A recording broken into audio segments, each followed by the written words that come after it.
fall.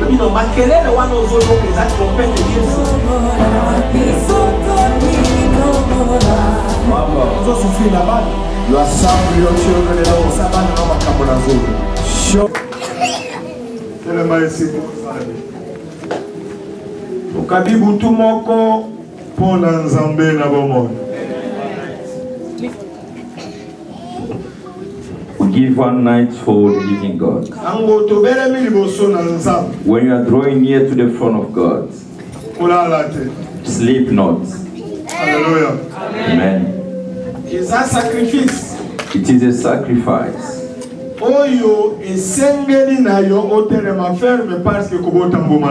You need to be steadfast because it's going to bear fruits. Hallelujah. Amen. Hallelujah. Amen. Are there any living beings here? Yes. We may read the Bible.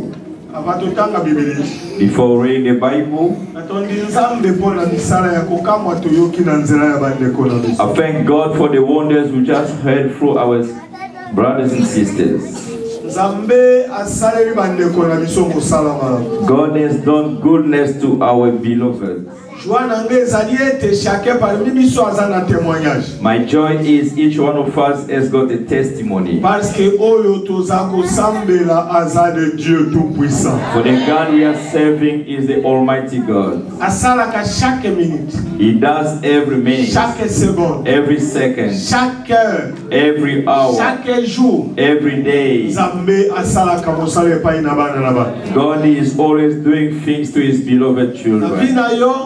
In your life, learn to thank God. It doesn't mean that God has done something good you are hiding. He created you for His own glory. If He's favoring you, come and give it back to Him in the gathering of the righteous people. Hallelujah. Your testimony will build someone else. Are we getting that? This is God's advice. This is what the Lord said last Sunday. A wise man must get it. Here, we are sharing all the goodness.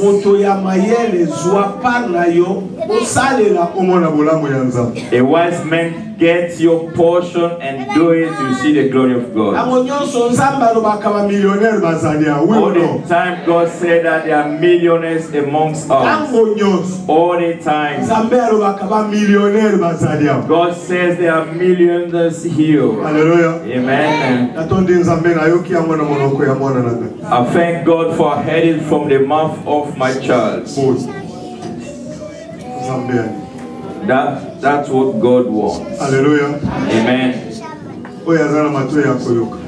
If God hears to listen, if you are stealing your time from God, that's your own business. We are resting where the Lord is taking us. 1 Samuel chapitre 24 verset 16 à 22. First book of Samuel 24, 16 to 22. Okanda ya Samuel. The first book of Samuel. Chapitre 24 verset 16 à 22. Chapter 24, 16 to 22. Oui, le reste est tout développé. The rest will be developed here.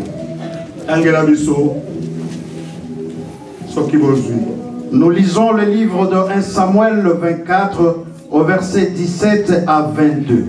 Verset 16. Verset 16 à 22, pardon. Nous lisons au nom de Jésus-Christ de Nazareth. Lorsque David y finit d'adresser à Saoul ces paroles, Saoul dit: et c'est bien d'avoir mon fils David. Et Saoul éleva la voix et pleura.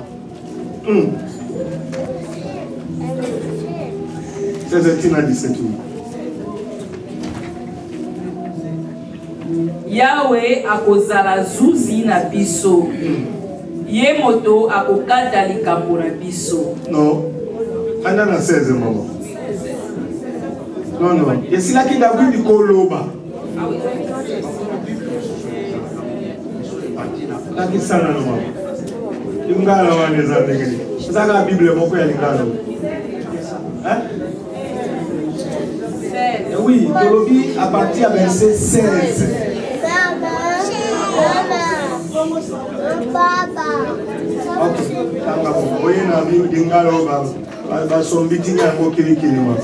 This lingala has been mixed up. That's 17. Tango David ya silisi koloba, Saul atuni. David mwana na ngai. Ezali penza mongongo na yo. Ezali penza mongongo na yo. Is that really your words? Oye Saul abandi kolela makasi. Saul ale.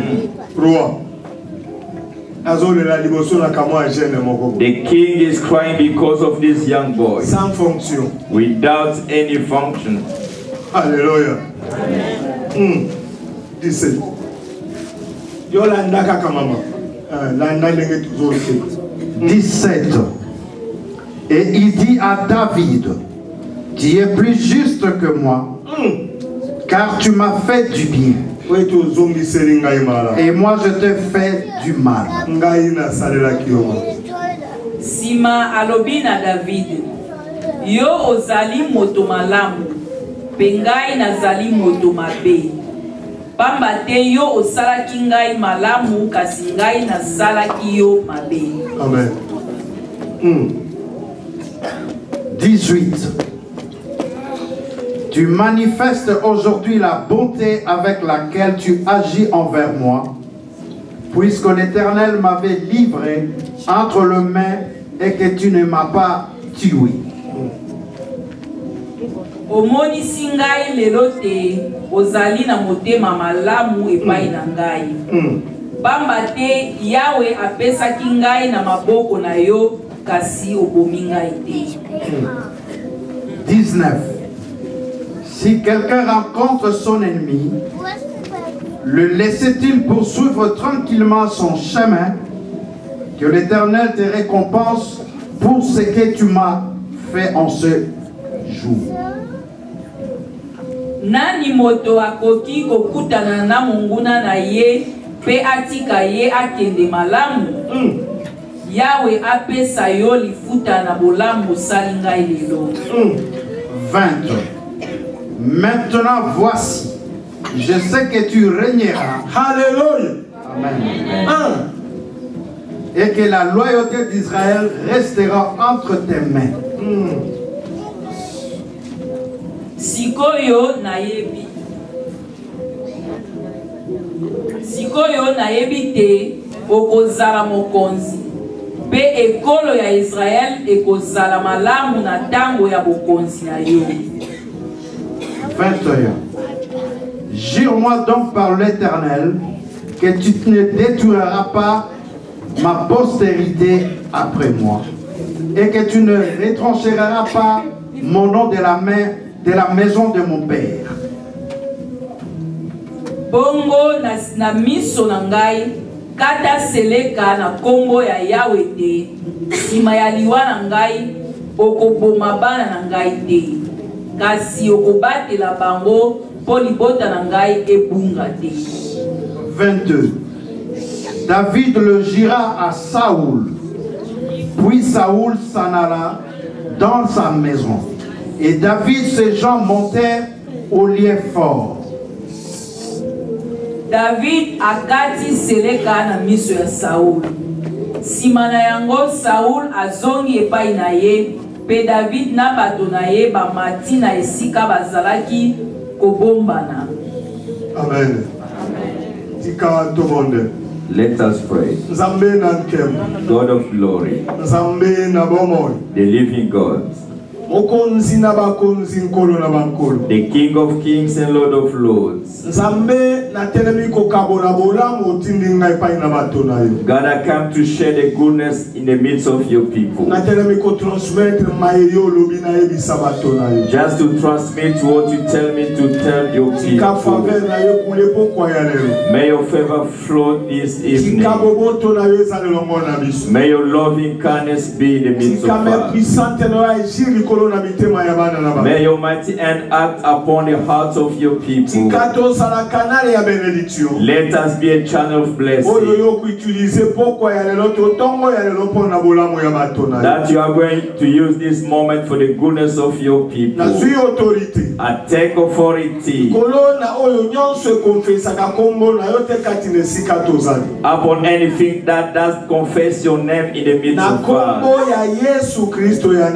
In the mighty name of Jesus Christ of Nazareth, I capture the power of Satan and be cast out in the place. Thank you, Father. We believe that whatever did ask is done. In the name of Jesus Christ of Nazareth, the living God. Amen. Amen. Amen. Amen. We may see. Hallelujah. Hallelujah. Amen. Zambe azamara. God is good. Zambe abongi nankem. God deserves glory. Zambe abongi namasanzori. God is worthy of praises.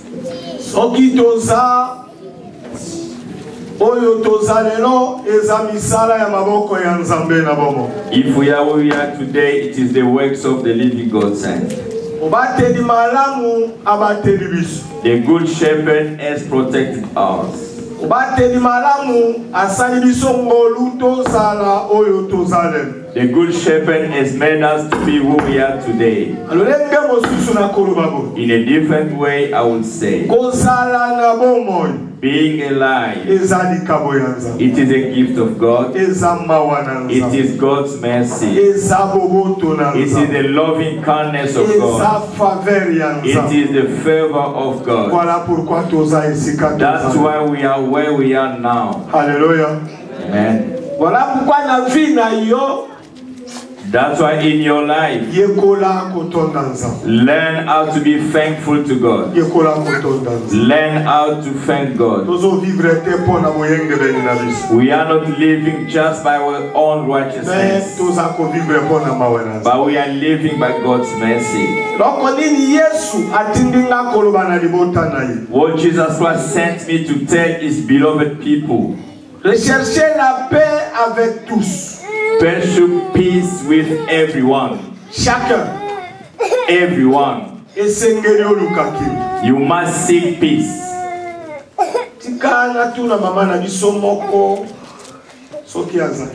Let me try to find whether one of our sisters is here.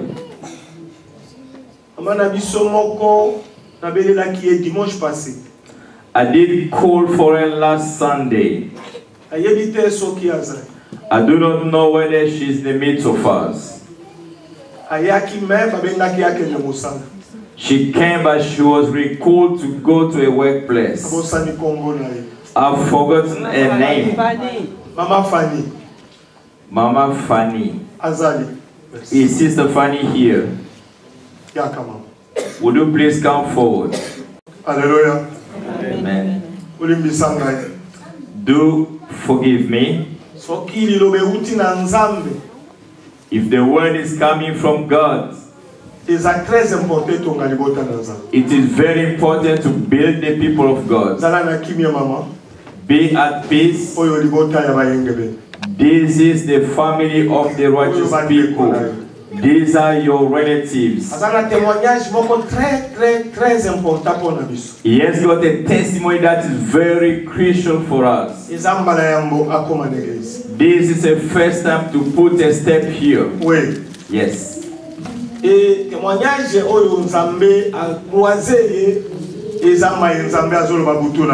The testimony that should be talking is what God is saying day and night. Can you briefly tell us what God has revealed to you? It could be the first time, but be at ease. This is your family. Remain quiet. I plead to you. Follow our sister Fanny. I do beg you. Remain still. Sleep not. Before preaching the word, let us follow what she's about to say. Hallelujah. Amen.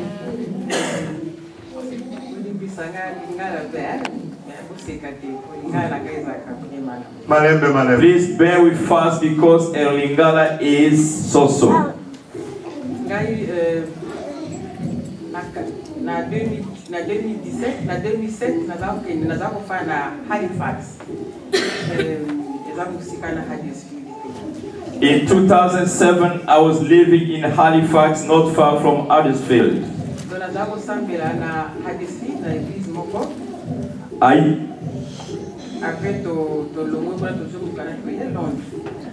Donc, nalali na butu na mumo na zotambola kutusona pona kanga kabili bandoto.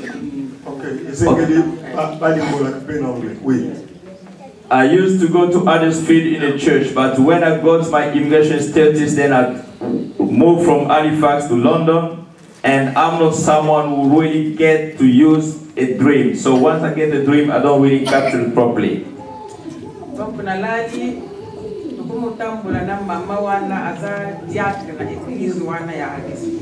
I was sleeping, then I was walking with that woman who was a deaconess in that church in Huddersfield.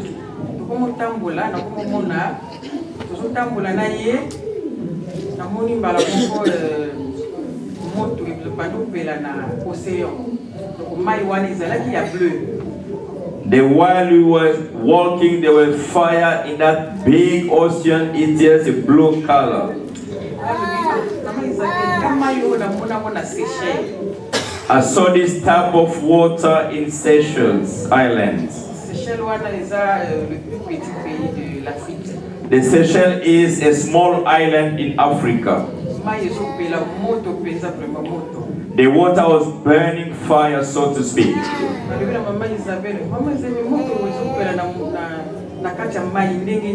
I told her how come fire is being come out. The fire was coming out from the water.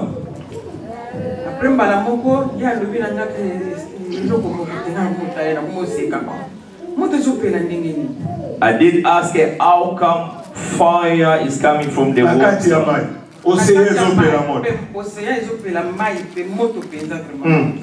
The fire was coming from that water.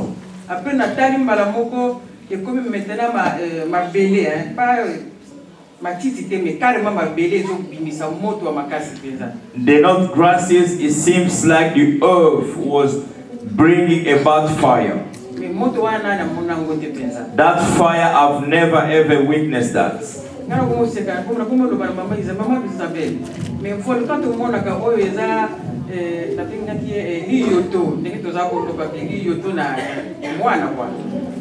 Then that volcano came like I told her that as you were young, we were trying to cook with small pots. Volcano that we see is nowhere to be compared to what you saw. How come this earth or this soil is burning fire? We are in the midst of it. I looked up in heaven, I saw as if it is opening. I did ask her what is happening in the sky. Mama Isabel was laughing at me. She said, this is the end of the world. I'm not ready as yet. How come you are not that ready?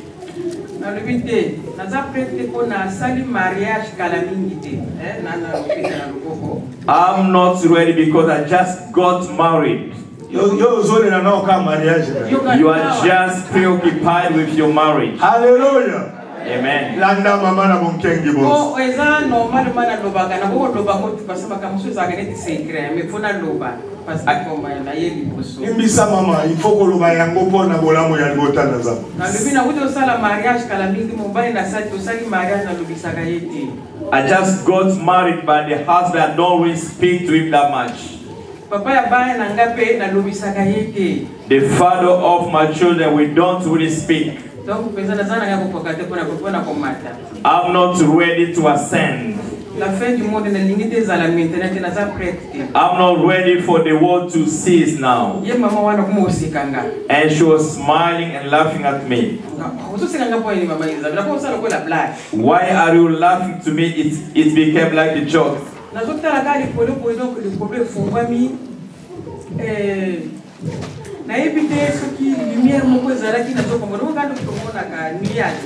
Yeah, heaven was open, then we saw like a light, so as a cloud, yes.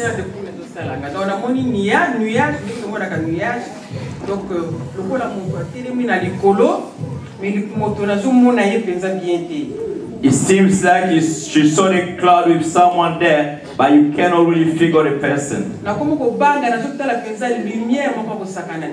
was so afraid because the light was unsustainable. I was trembling.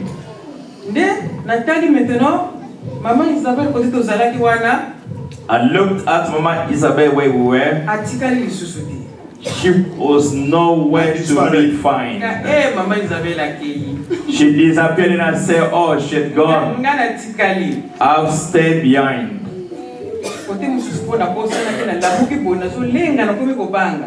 I was really fearful.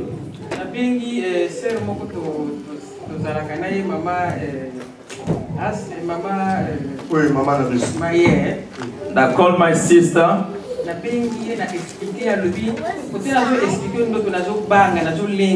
When I was trying to explain that dream, I was really shaken. Let me pray. I prayed. I couldn't contain myself. I was so afraid. Yeah, after tomorrow I suffered by insomnia. I was so fearful not to sleep. That fire I saw up to now, it shakes my body and everything. I shall give you a number of a man of God for you to call him.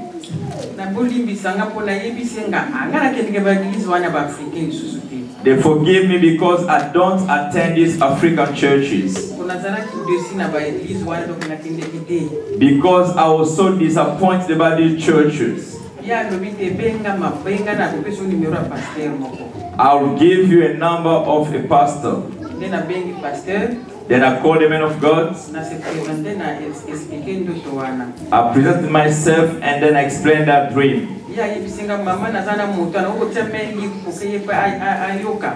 I would have put it on a speaker so that that person could hear that. I said, yes, you have got my allowance. And I explained the complete dream. He told me to attend church on Sundays. On Saturday, they called me to go to work.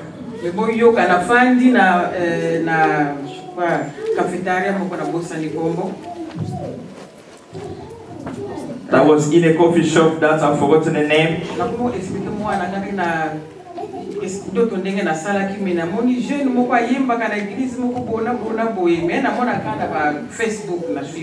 I tried to explain that dream, but there's a young man who was singing, but I saw it only on Facebook. I saw that young man coming where I was. Brother Junior is over there. You sing in the church. I'm pleased at the way that you do sing.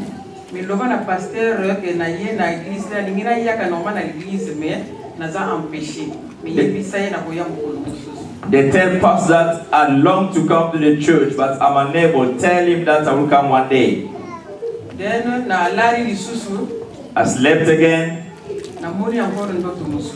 Another dream came to me again.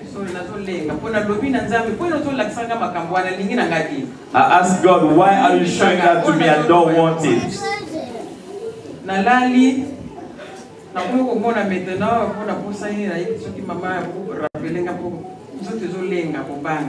I'm so fearful, I cannot even contain myself right now.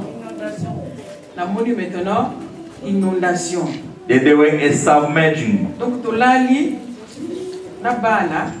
We slept with the children. I was trying to get the children ready to go to school.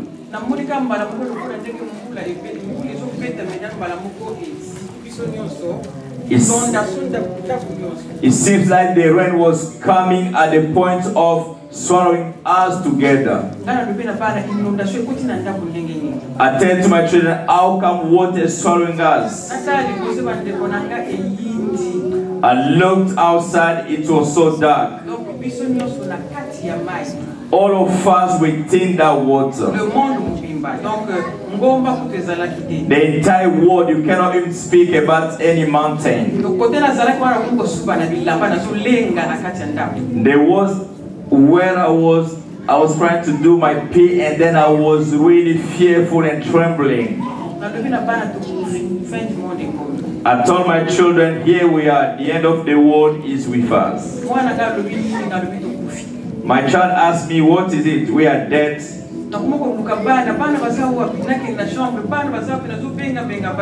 I was trying to search for my children around the bedrooms, trying to call them.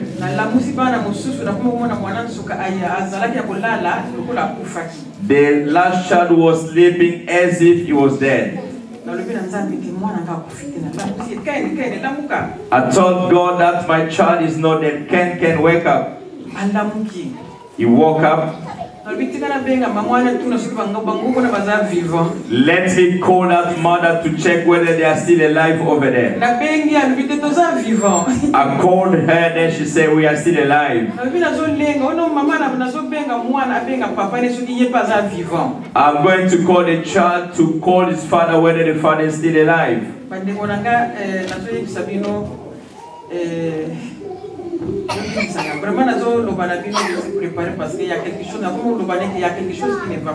Let us get ready because there is something that is not going as it should be. And today when I was sleeping, I woke up this morning. There is a word that I tell my children while they are stepping out of the house. They come and watch me in the bedroom before you going anywhere else. The soinet naola nzambe abate la bino bazala na bino. Every morning. I tell my children every morning.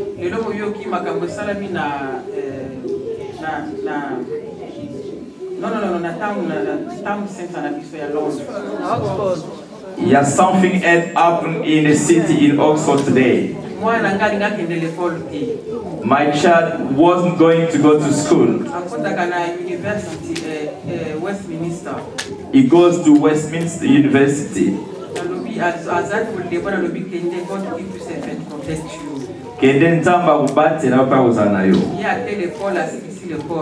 He went to university and he came back after that.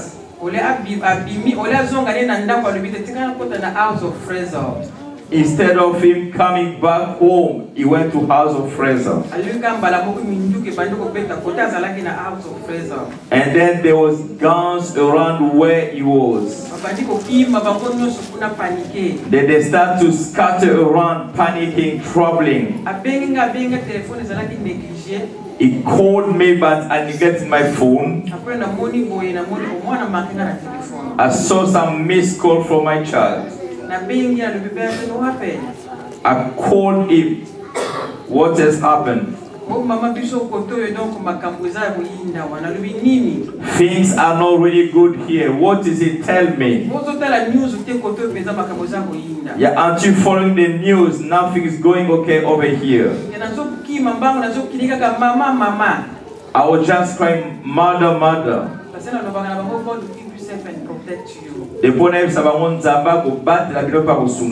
Amen.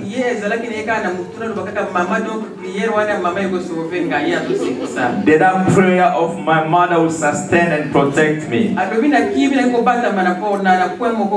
I ran and I went to hide in a corner. The Spirit directs me to go in some direction. God has protected my child.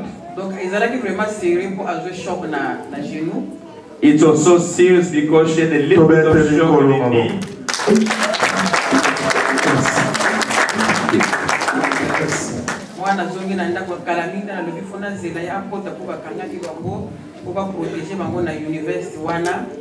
They tried to put them at that university to be protected. Came home, that's why I'm here. Let us clap for the Lord God. Hallelujah. Amen. Hallelujah. Amen. Let us help the people of God. Thank you, Mother. Firstly, this world will disappear. You are walking, you are eating, you are drinking. Don't be a friend of this world.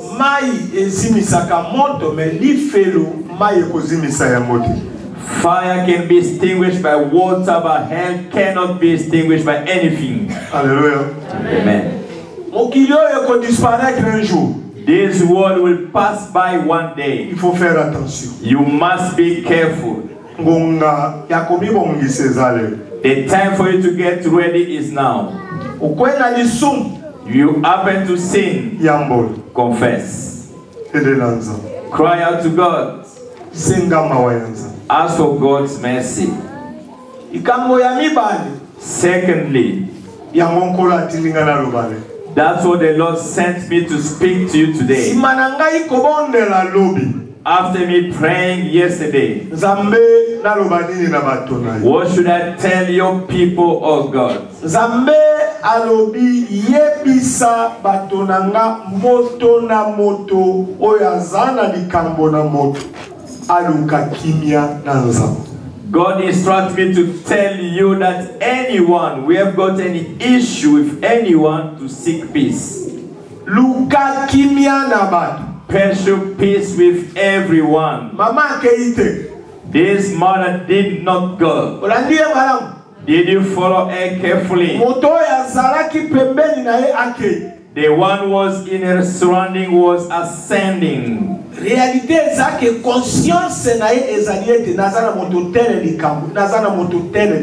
The reality is that she had a grudge or issue with someone. Hallelujah. Amen.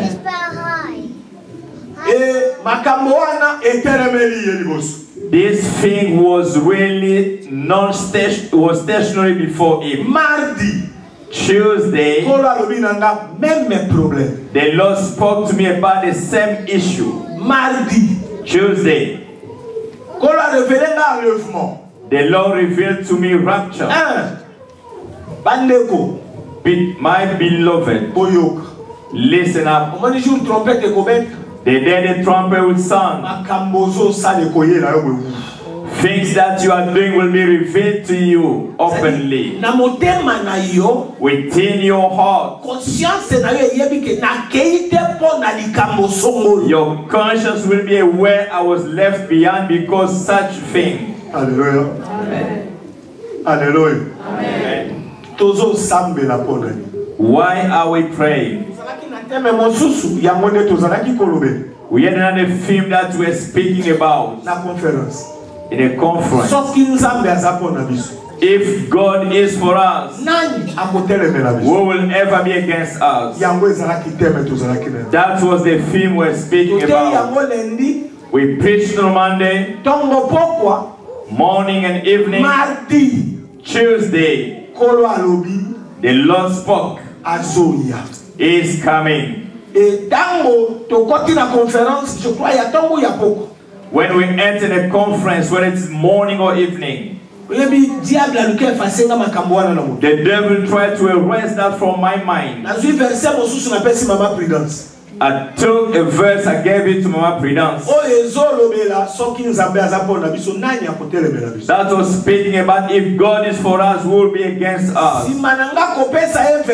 After me giving it a verse, the Lord told me, what did I tell you? I told man, change this verse. Hallelujah. Amen. Hallelujah. Amen. Pursue peace with everyone.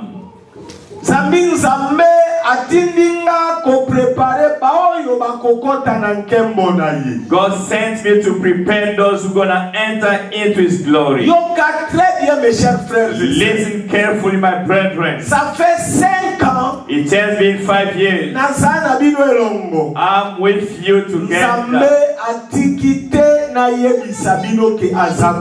God has never ceased to let me tell you that He's coming back.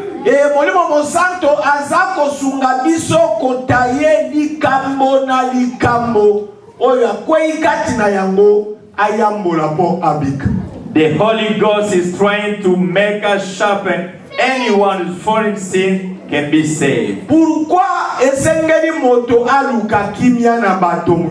Why do we need to pursue peace with everyone? The great thing is only one.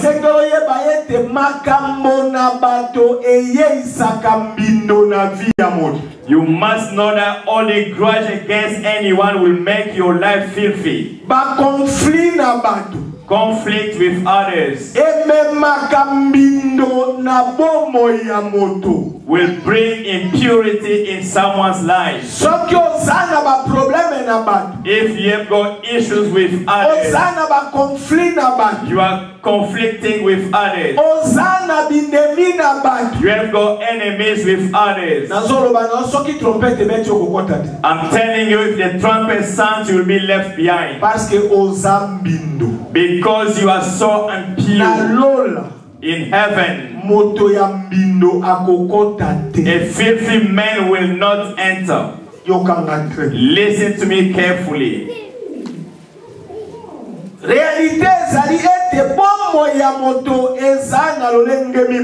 The reality is a life of person has got double fold.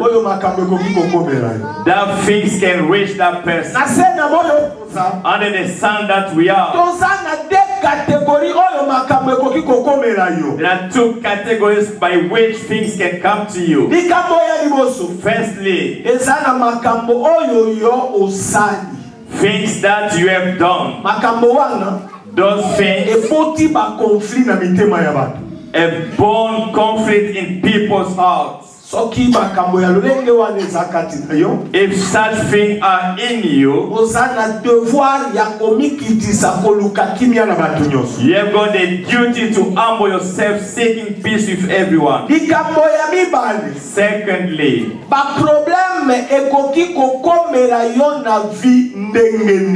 how could you have some issues in your life? You didn't wrong anyone. You didn't do anything wrong. But the wrong came from outside and follow you. People have offended you. You didn't help them. You came to the rescue. But they've offended you. These two things.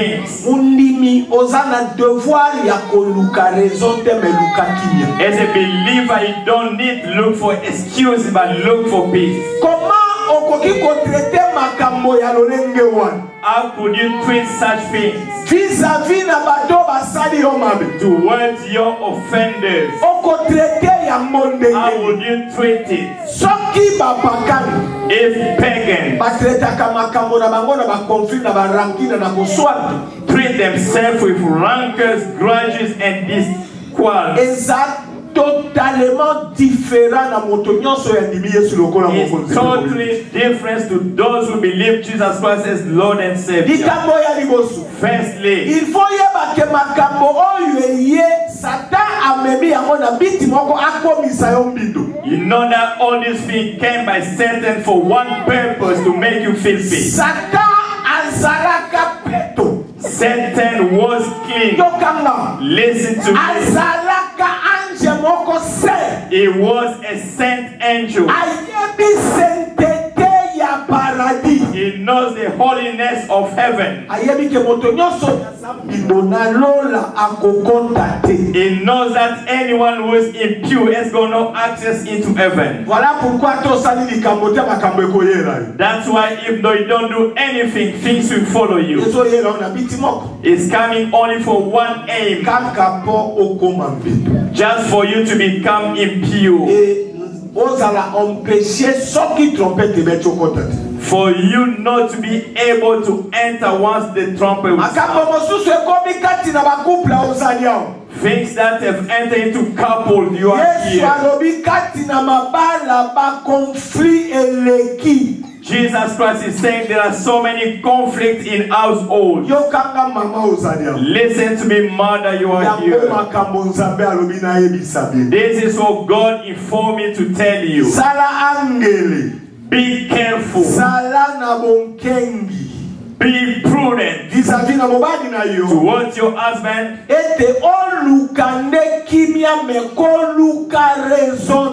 You need to pursue peace, but don't seek any excuses. If you are looking for your right, that conflict will be there. As long as that conflict is there, impurity will not be taken away from you. If the trumpet sounds, you won't enter. You will not enter. Listen to me, children of God. A believer, you cannot treat issues as the unbelievers. If you look around in the world,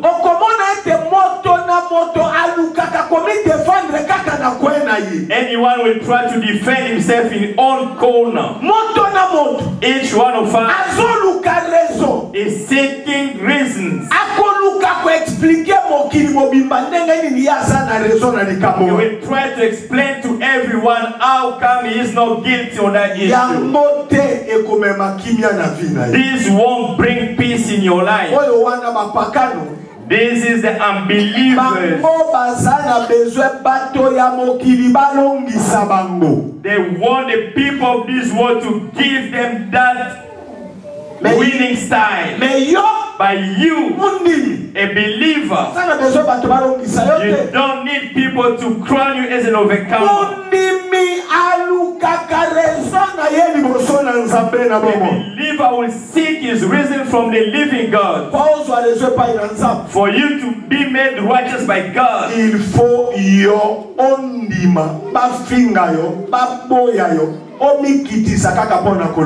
you must accept to be insulted, to be rejected, to humble yourself, just to seek peace. Hallelujah. Amen. Hallelujah. Amen. If you believe Jesus, you must understand your life is no longer dependable on you.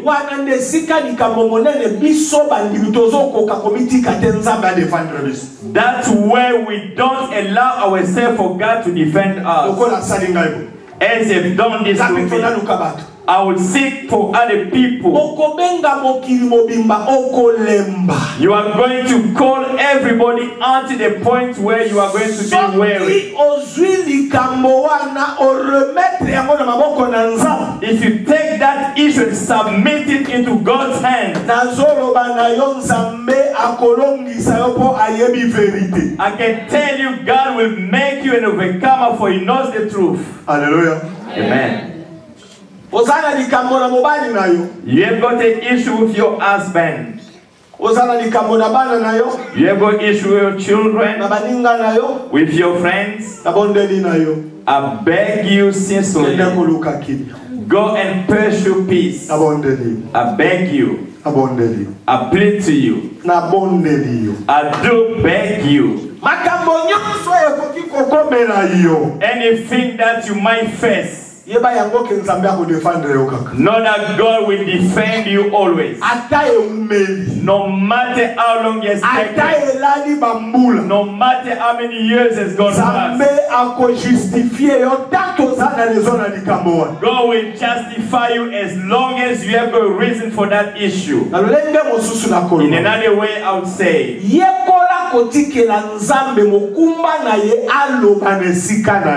learn to submit your burden to God so that He can speak on your behalf.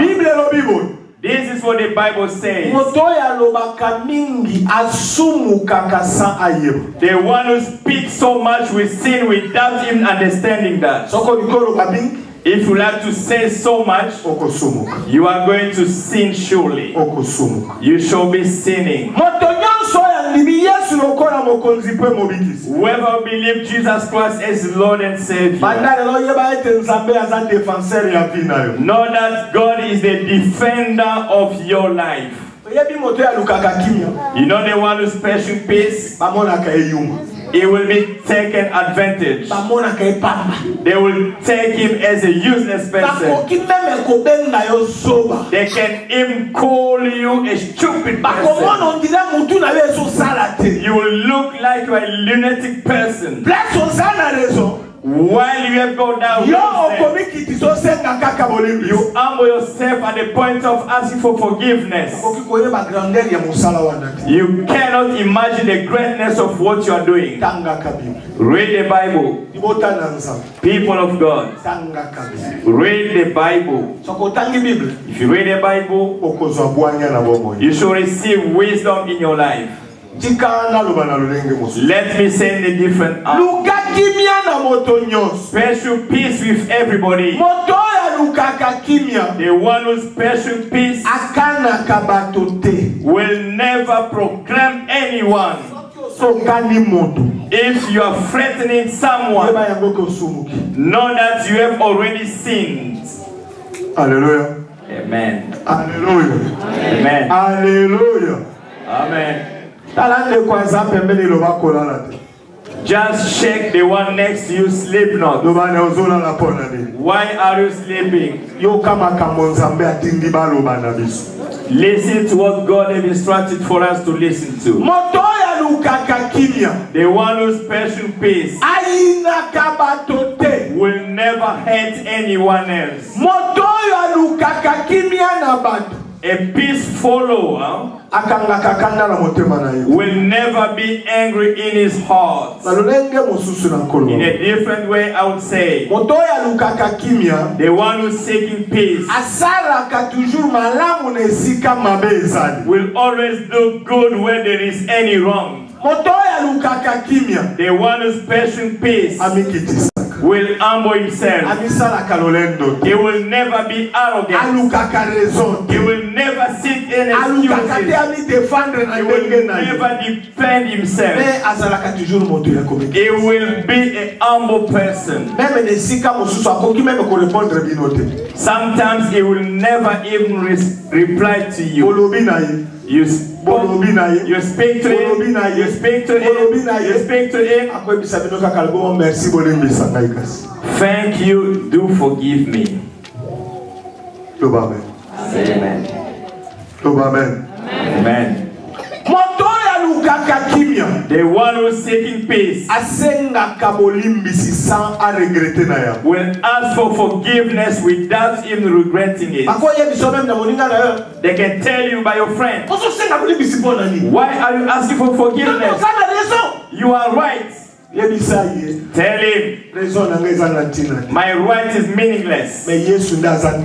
Jesus Christ is so useful for me. Jesus will speak for me. Say amen. Amen. The one who is seeking peace. If he wrongs someone, he will deeply regret in his heart. Why is that? The one who is pursuing peace, in him there is no bad seed. He will transmit the goodness of God unto other people. Hallelujah. Amen. The one pursuing peace will never render wrong by wrong. As he did that, I will show him. I will make him. He will know me. No. A peace follower, a believer of Jesus, a believer of Jesus. You cannot be like only United Nations. United Nations. MONUSCO is in Congo. Since they are in Congo, if you ever talk about peace there, they came with the peace name. They are trying to travel for them to get whatever they need. A believer. You cannot be as such. You have got the assignment for your interest for you to be set before God. The one who is seeking for peace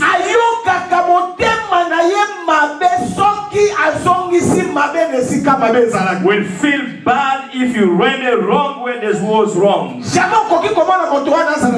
At no point will you see that person being at peace. Why? They wronged him. He wronged that person. In his heart there will be no peace whatsoever. Believer. Know that Christian life is not that easy. Why? We don't belong to this world. God has made us aside from the reality of the world. If you believe Jesus, know that God has put you aside for his own interest, for his own glory. Though you are with the unbelievers, if you are eating in the same pot, heaven doesn't see you at the same place.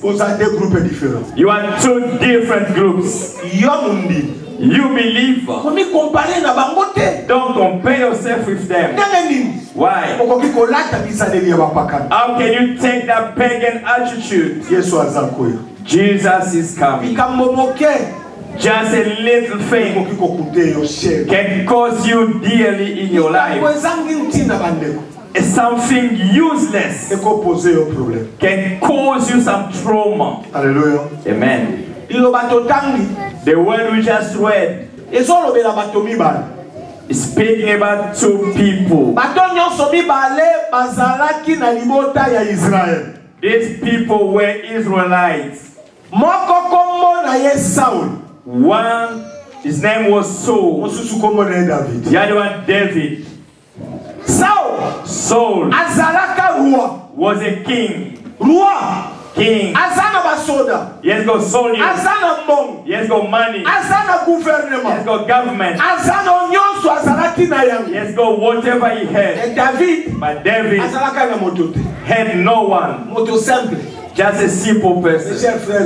Brothers and sisters,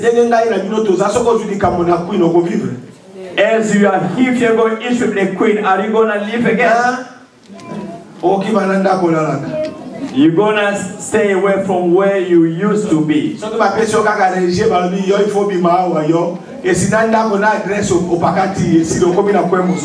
Then you are going to leave your house and go and live somewhere else. Hallelujah. Amen. So, what pushed him to kill David? Believe. If you have got issue, this is not today's matter. oyeba ete ezana bandimi batambola na nzambe bakutana na makambo ndenge nini batreta makambo. You must know that they believe who first things, but they work with God. How they treat these issues. When did this conflict come from? They went in the battleground. When they went, they were overcome. When David, when they were coming from that battleground, people of that land, women, men, children, they start to sing. David killed 1,000. David a commis combien? 10,000. David killed 10,000. Et Saul a commis combien? And Saul killed. Et ça n'a qu'une zéro. It was just a song. David a commis 10,000. David killed 10,000. Saul a commis 1,000. Saul killed 1,000. When Saul learned about it, he said, "Oh, this child, my kingship is in tatters." This is when the conflict originated. Saul decided to kill David. People of God, he decided to kill David. He missed him with that arrow first. He missed him with that arrow. He launched that arrow. And David went sideways and he was saved. Saul didn't stop there. Saul carried on looking for David. The reality was God was with David. God just deposited Saul. He left Saul behind. David, and the grace of God was upon him.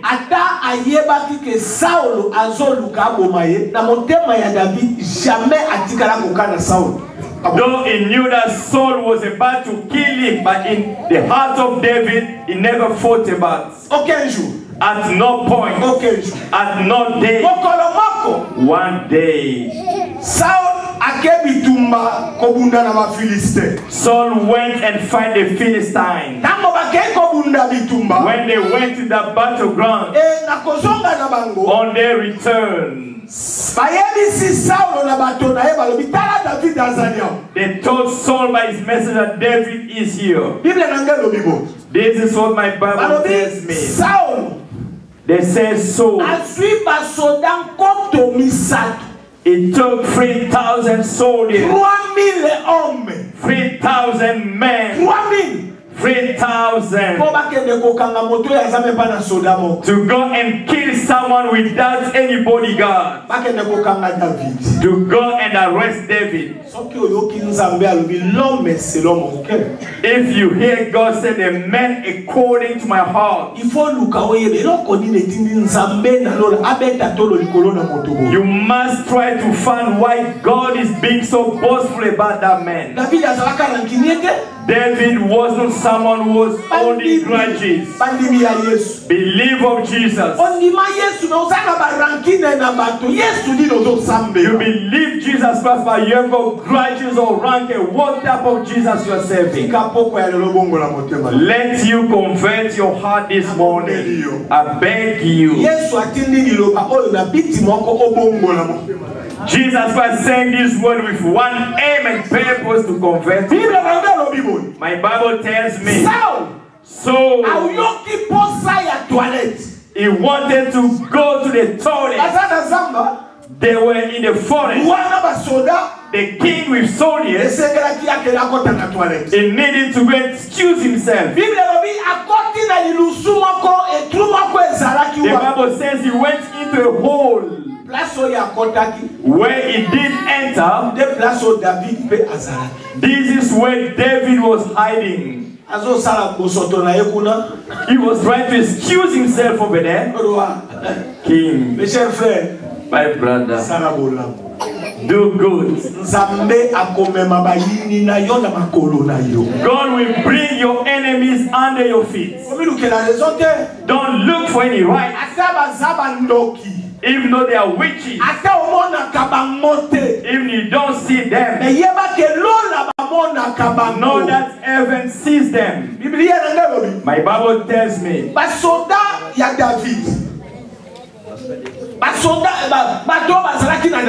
those who were with David, they told David, oh David, today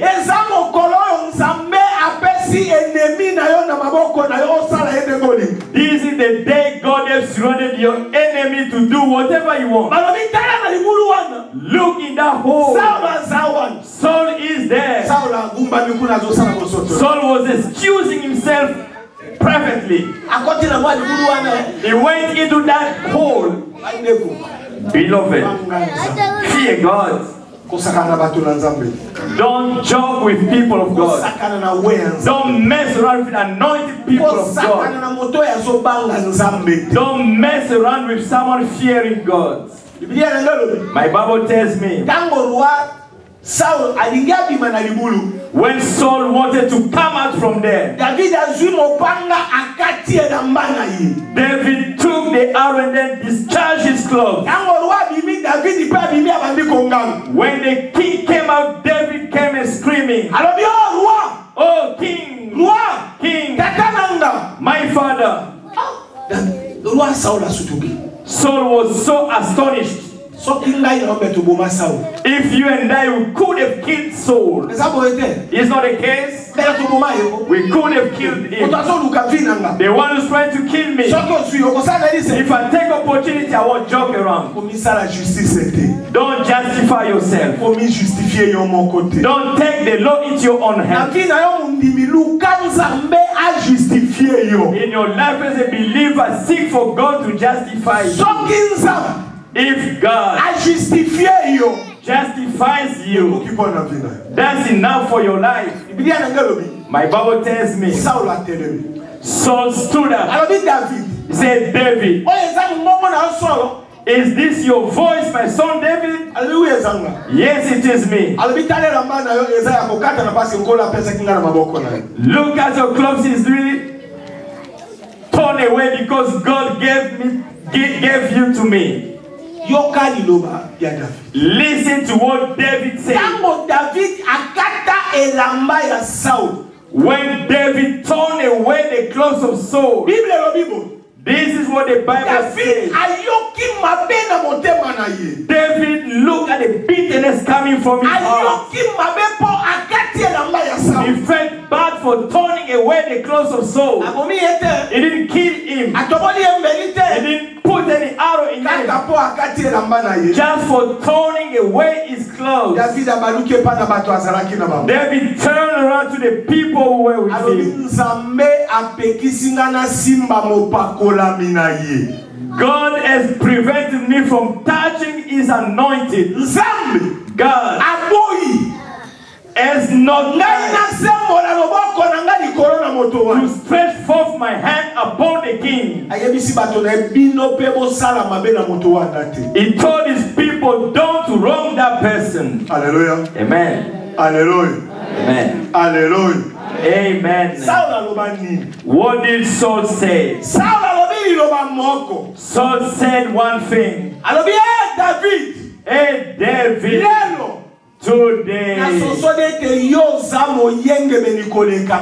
I've understood that you are more righteous than me. The righteousness of God will speak. I would like to tell you one thing. If your enemies will glorify God because of that righteousness, if you are going to decide to do good to your enemies, God will justify you.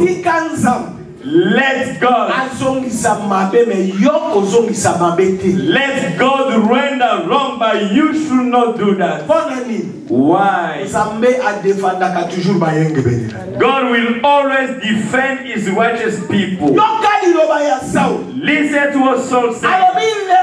He said today, natikala komona te moto akutana na enemi na yebo mbatika ye na bomoi. I've never seen a man finding his enemy and yet leave him alive. I've never seen that. This is the first time. God deliver me into your hands. God give me in your hands. But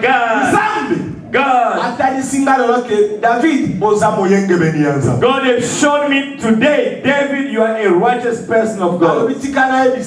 Let me tell you,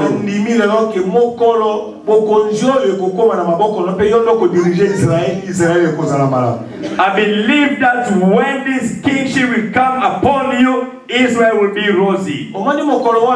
You know that day. This is when Saul gave that kingship, said, not me anymore. People of God, do good. Pursue peace. Seek peace. If you and I,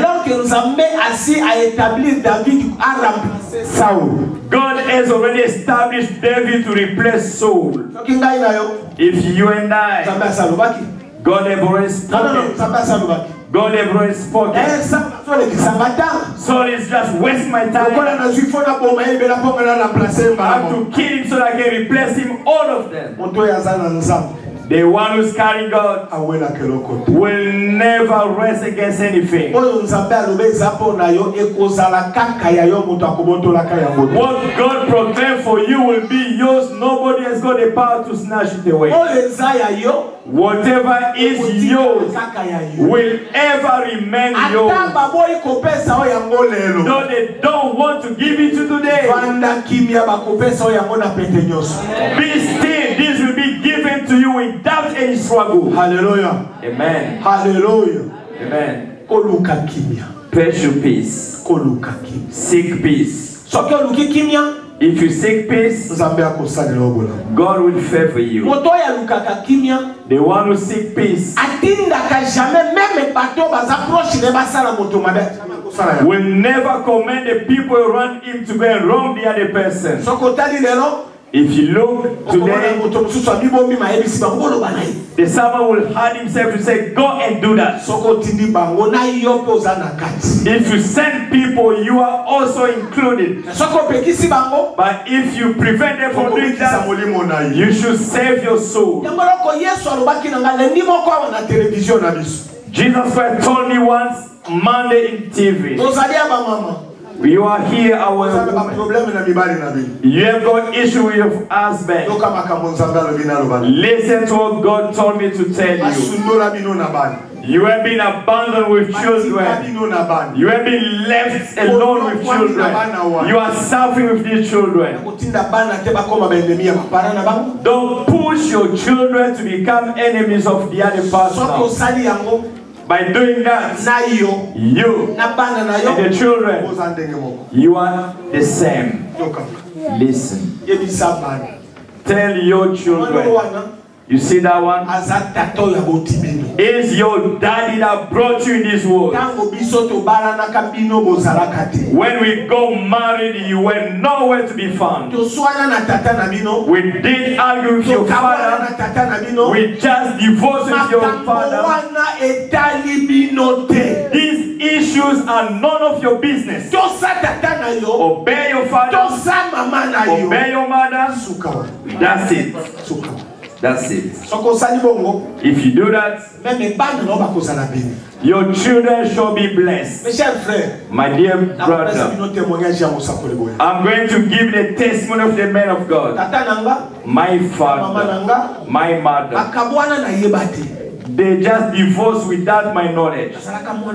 I was a young boy, just a little boy.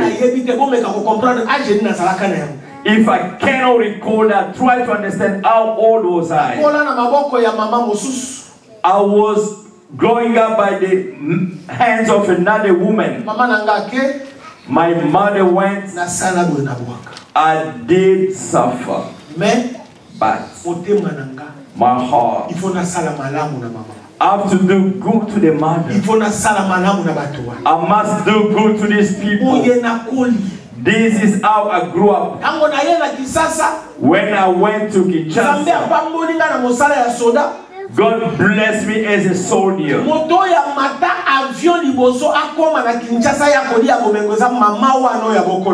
The first person that I asked for him to go on the plane to come to Kinshasa is that woman. Not my mother. I bought so many bags. I sent it to that woman first of all.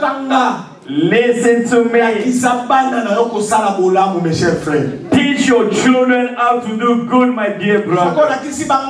Once you show them, just to see people as you have got conflict, then you bring your children in there, you are killing them. Listen to me, I'm telling you. Listen. Since I was born, whatever I do is successful. There is nothing for me to fail about. Why? I've got no conflict with anyone. If not, I see that you have offended me, I will come and seek peace. Hallelujah. Hallelujah. Amen. You are here, mother. Be careful.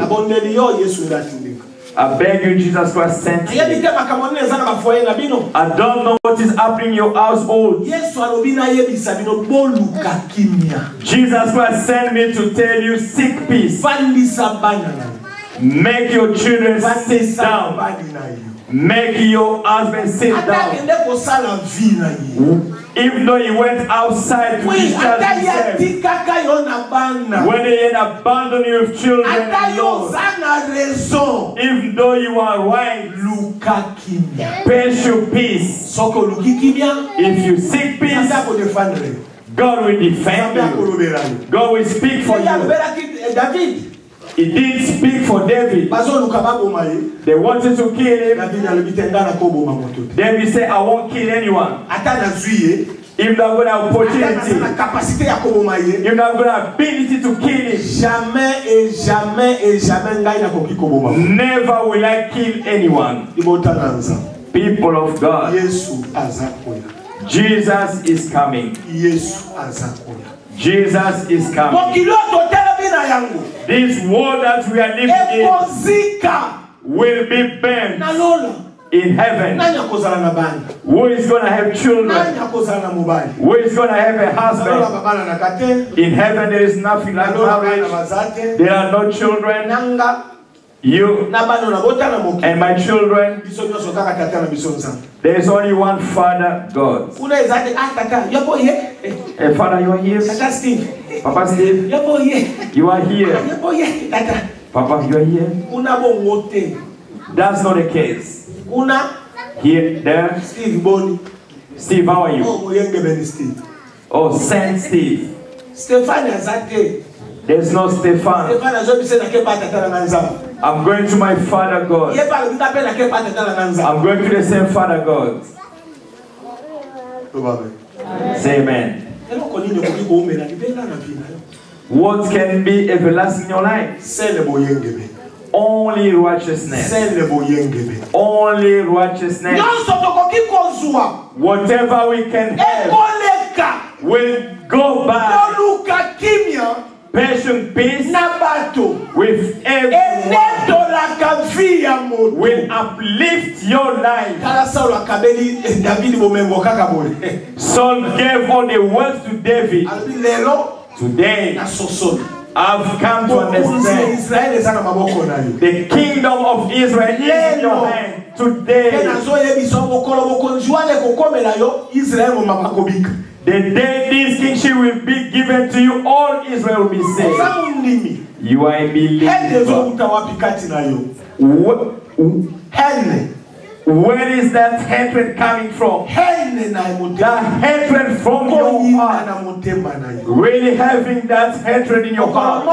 One day, Just imagine I was born, I grew up that way. One day I called my father in Kinshasa.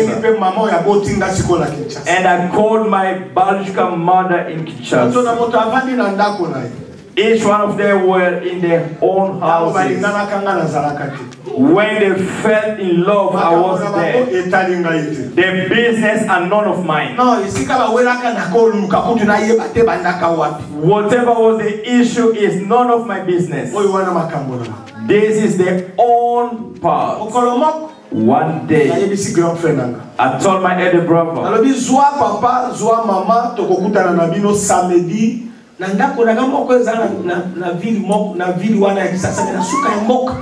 get my mother and my father, let us meet somewhere in the end of the land. Yes. At 8 p.m., I went into the house. I saw my father, I saw my mother, and I greeted them. I greeted them. You too. I have to arrest you right now. You should be put in jail. Because I suffered a lot in my life. How come? The two of you. I looked at my father, looked at the mother. I told them I love you so much. Your conflict is none of my business. I told my father, you made me grow up.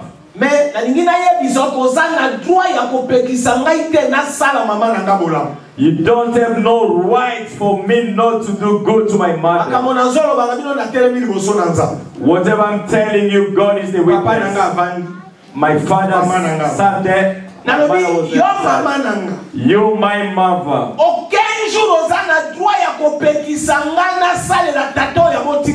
At no point will you prevent me to do goodness to my father. I will do God's will. The Bible says, obey your father and obey your mother. You will have a full lifespan in the world. You and the other one, you are equal. Hallelujah. Hallelujah. Amen. Mama. Mother, you are suffering your children alone. Show your children what I'm telling you. Your child is working. Tell him, take this money, give it to your father. Though you suffer to bring them up,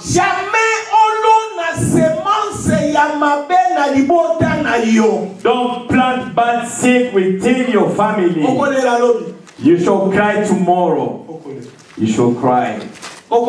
You shall weep tomorrow. Today, you see a parent, either the man or the woman,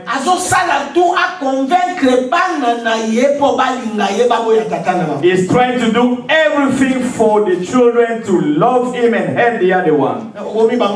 You are killing your children. You are killing your children. If they don't obey their father, whatever the father will pronounce, heaven will be listening to it. You are here. I don't know what is happening in your house. What Jesus Christ told me is what I'm telling you openly. God is asking for each one of us to seek peace. God is saying there are so many conflicts within families. People are hating one another. Let me tell one brother and sister. Your husband have abandoned you. He has gone to have another wife. Between the two of you, who had sinned? Who? Who had sinned? He had sinned. Is that the case?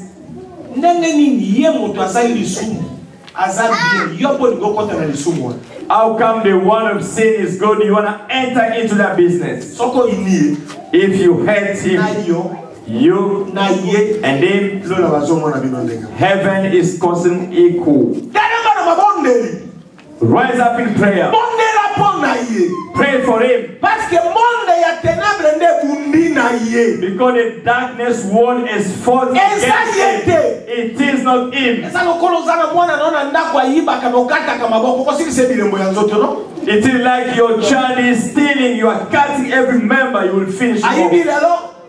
You took 3 fingers. The man, and then you take the other 4 fingers. And that child will be disabled. Robbery will never finish. Here's the meaning. An evil spirit. You cannot fight with your flesh. You need to rise up and pray. If you rise up and pray, God will fight for you. God will make you a winner. The one who pays you peace will always forgive. Will forgive all the time. Listen to me, my brothers and sisters. You must learn how to forgive. Your children will always be the head, not the tail. I'm telling you. You might not understand it today, but in days to come, you should understand. Hallelujah. Amen. Hallelujah. Hallelujah. Amen. God is saying, go and check around your house what is happening. Eradicate any conflict. Remove any rancor. Speak to the father of your children. Speak to your in-laws. Even though he doesn't like you. Even though he's a witch, how can you be fearful for you by a great God? It seems that they are fighting against me. I have to be careful. Are you careful with witches? How can you see that? People of God, you need to be careful with these people. Witches don't need any visa. You will just fly wherever you want to go. Your carefulness, stand in the righteousness of God. For a righteous, the witch has got no right to kill him. Hallelujah. Amen. You are here. You are asking yourself, if you look at the wrong that man did to you, you are speaking because you are not aware of what I went through. Jesus Christ informed me to tell you. He knows how you were wronged. If you believe Jesus, you must understand Jesus Christ is your role model. He never stole anything. Jesus didn't go after enemies. Jesus did not borrow anything. Jesus, he did good. He rose people.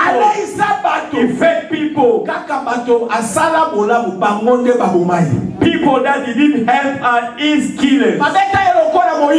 He was slapped and beaten like a thief. He didn't say anything. He didn't defend himself. People of God, when he went to the Calvary, people were saying, you say you are the king of you are the king of Jews. They were laughing at him. He could have killed them, but he didn't say that. He just kept his mouth shut. My Father, forgive them.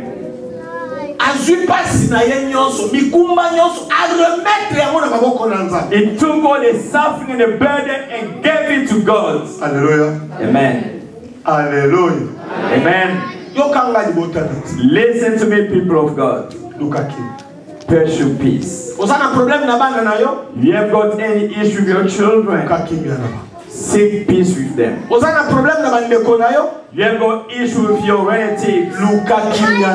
Pursue peace with them. I beg you. Jesus is coming. Jesus is returning. Listen. People of God, Jesus Christ loves you. The same way my sister Fanny said here, I didn't follow carefully. I told God, why are you revealing things that I don't want? Mama Fanny, God loves you. He's revealing that to you because He wants you to enter paradise. If He didn't like you, He will leave you alone. You know how many people got conflict with others? He hasn't revealed Himself to them. He has shown it to you. Because you are among the chosen that will see God on the last day. Hallelujah. Hallelujah. Because a chosen person, though Satan is fighting him, in the end God will just make that person prevail.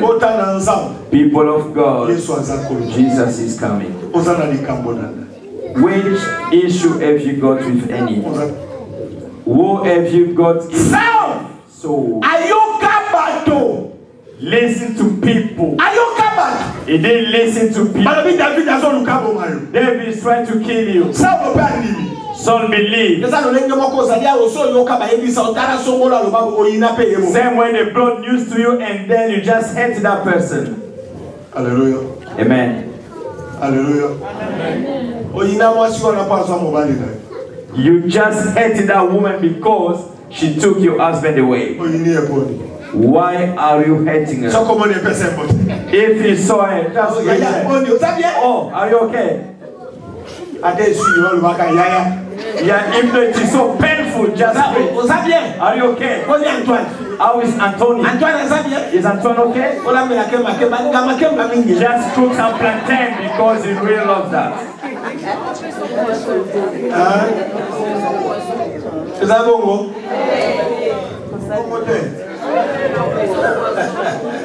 Hallelujah. Amen. Hallelujah. You pursue peace.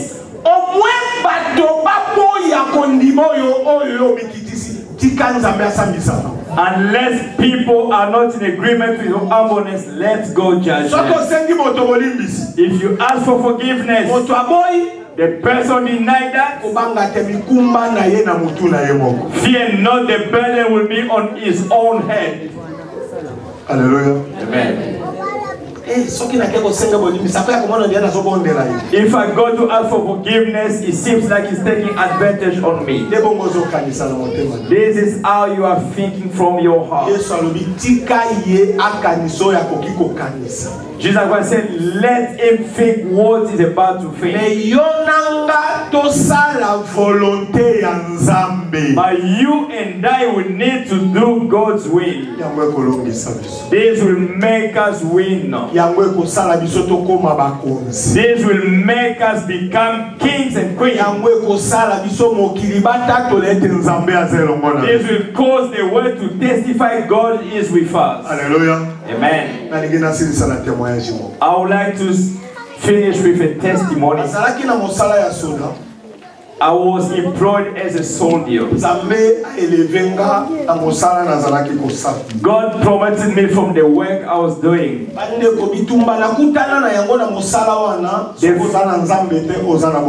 The fight I encountered while working without God, you won't be alive. One day,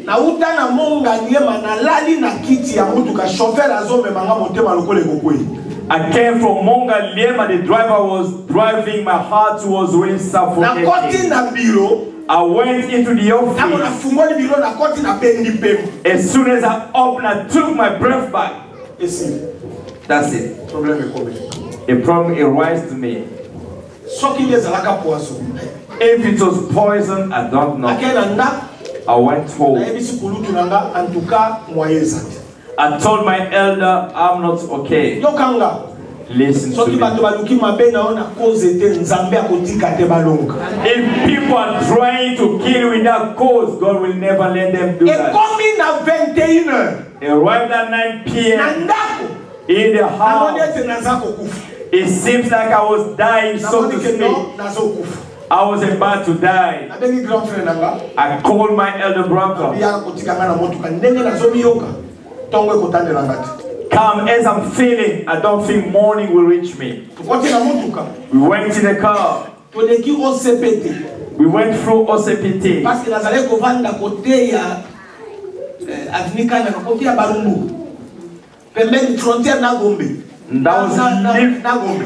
I was living in the neighborhood of Barumbu and Gombe.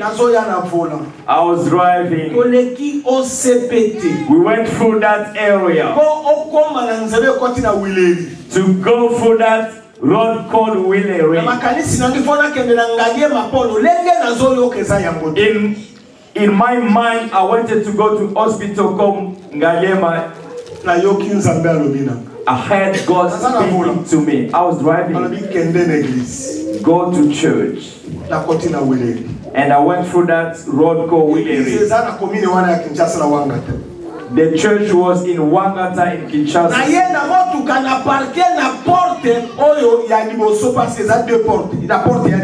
I went to park on the first door because there were two doors. And then I slept on the steering wheel. My elder brother saw that I was dying. When I parked the car, those who saw the car rushed. How are you? They called me Brother Nguba, the one who was leading the fathers. When he came, my head was in the steering wheel. Please pray because I'm not feeling well. And then they called the other folk.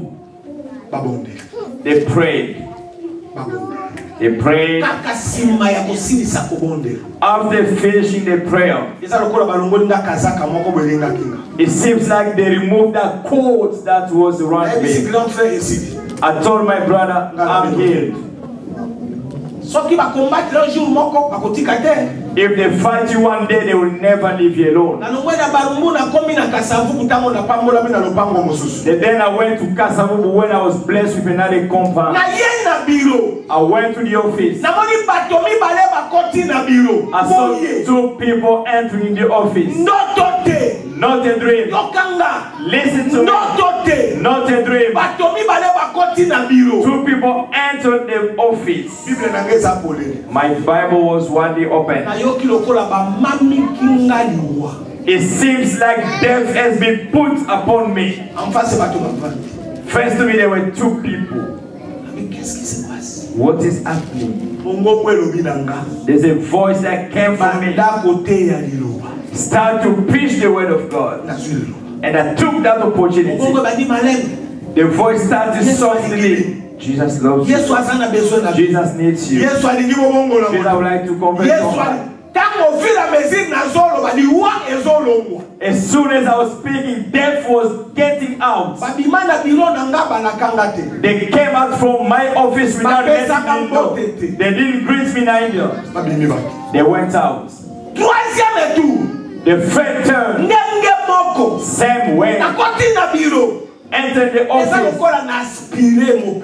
It seems like I've inhabited her.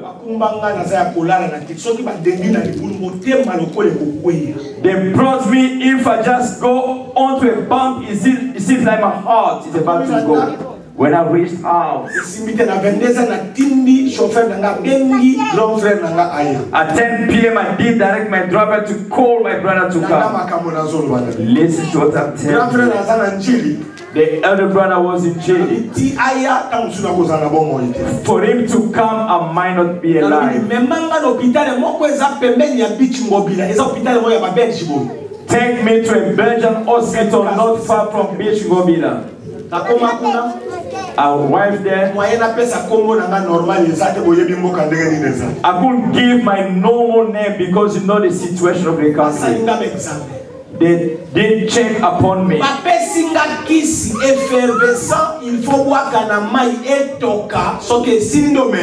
They gave me that medicine which is effervescent. They have to put in the water. Once it is diluted, then I will drink the water. The pain was so much. I just drank it without even mixing with water. Hallelujah. Amen. I went into sleep. 6 hours. I just woke up 6 a.m. and then I stood up. They are saying, oh, that person has got some. That person, the magician.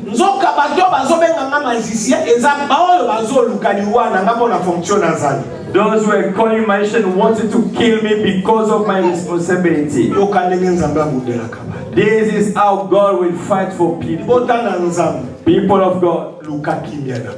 Special peace with everyone. Do good when there were any wrong. One day, I came from Mbandaka. They needed to bring this payroll. Then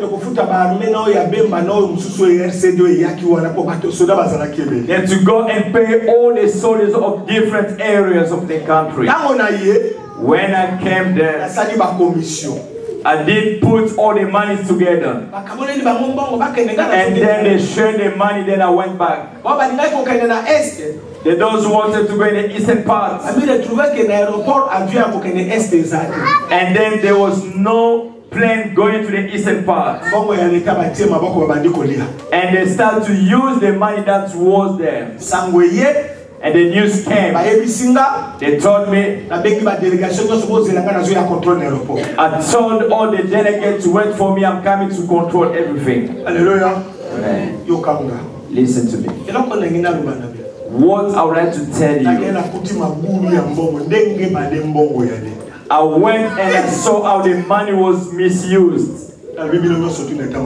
I said, all of you, let us go to the camp. And then I made them sit down. And I started to preach them the word of God. I've got the power to arrest all of you at this time. But I cannot look for anyone misfortune. Go and do the work. One day God will speak to you. They didn't believe their eyes. Listen to people. They went, they came back. I saw 2 officers entering the office. They came to confess. We believe you are a true man of God. We searched for your life for a long time. You couldn't have been alive. We fought you for a long time. We put so much poison for so long. What surprised us, you are still alive. At no point will you fall sick. Today, we believe the God you are serving.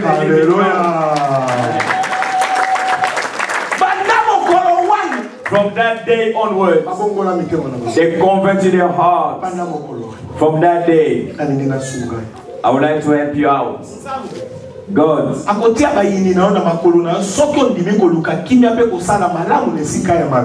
put your enemy under your feet if you pursue peace and do good instead of wrong. Don't justify yourself. Allow God to justify you. Pursue peace with all. You have got your friends that you don't talk. Special peace with them. People you brought in this country, they've turned their back against you. Jesus Christ would like to see no hatred in your heart. Don't hate them. Why? Jesus is coming. Jesus is coming. Jesus is coming. Where are you going to be? Which group are you going to belong to? Which church are you going to be? Are you going to be ascending? If you won't be raptured, where are you going to head to? That fire in water cannot extinguish that. That fire, nothing will ever put it down. This world, this soil will be burning like cartons. Today, it is a day that you need to check yourself. Which conflict have you got with anyone? That brother doesn't like me. They don't love me. That family is full of witches. Leave them, you do good for God to justify you. Hallelujah. Amen. Hallelujah. Hallelujah. People of God, this is what Jesus Christ wanted me to tell you. Each one of us, check yourself. We have got no warning. We don't know what's going to happen at 6 a.m. We do not know. The time of fast prayer is here. You have hated someone. You have sinned. Confess. Be as David was. He saw Saul. He called him from afar. I've got no right to kill you, Saul.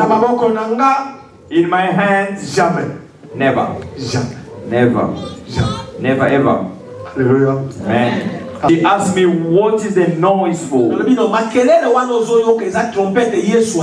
The noise you are hearing, it is the trumpet Jesus Christ has come. I told my wife, fortunately I've confessed my sins. Listen to the word that came from my mouth. Fortunately I've confessed my sins. If you fall into sin, don't sleep over it.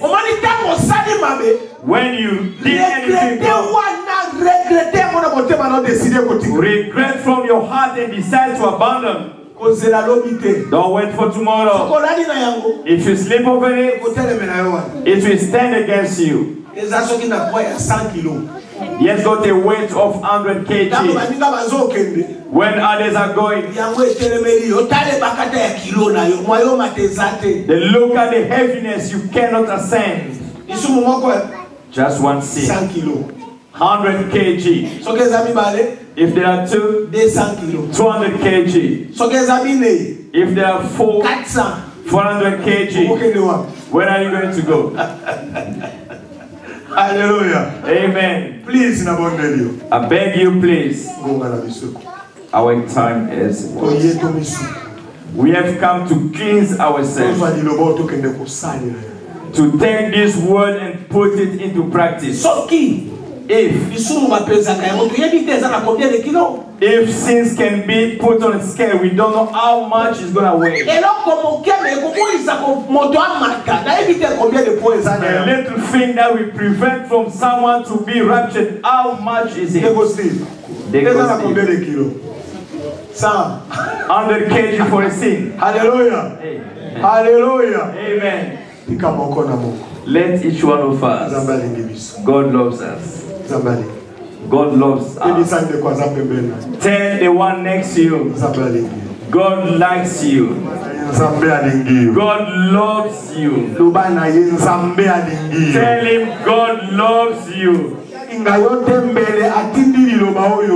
Had he not loved you, he would not have sent this word. Send this word to save you. Seek peace with everyone. Pursue peace with your husband. Seek peace in your family. Stand where you are. Each one of us stand on your feet. Stand on your feet where you are. Stand on your feet where you are. Please stand.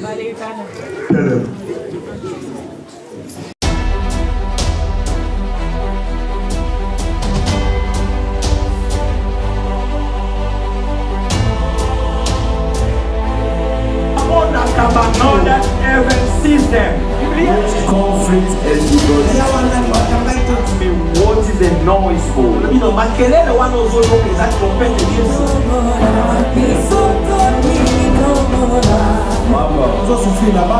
You are serving your children and all. Show